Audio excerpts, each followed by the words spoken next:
ঢাকা বিশ্ববিদ্যালয়ের অধিভুক্ত রাজধানীর ৭ কলেজের অনার্স চতুর্থ বর্ষের মঙ্গলবারের ২৬ নভেম্বরের পরীক্ষা স্থগিত করা হয়েছে।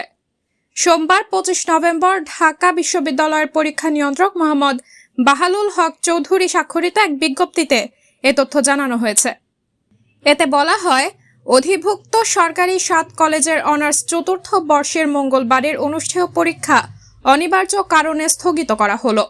স্থগিতকৃত পরীক্ষার পরিবর্তিত সময়সূচি শিগগিরই ঘোষণা করা হবে। বিজ্ঞপ্তিতে আরও বলা হয়, পূর্ব ঘোষিত সময়সূচির অন্যান্য পরীক্ষা অপরিবর্তিত থাকবে। প্রসঙ্গত, গত সপ্তাহে ৭ কলেজের অনার্স চতুর্থ বর্ষের পরীক্ষা শুরু হয়।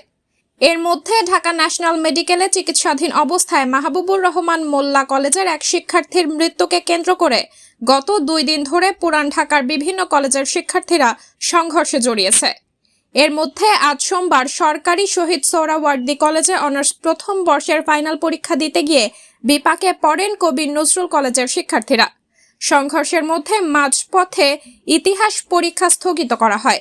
সোহরাওয়ার্দী ও নজরুল দুই কলেজেই রয়েছে ঢাকা বিশ্ববিদ্যালয়ের অধিভুক্ত ৭ কলেজের মধ্যে। সাবরিনা জলিল, সবার কথা।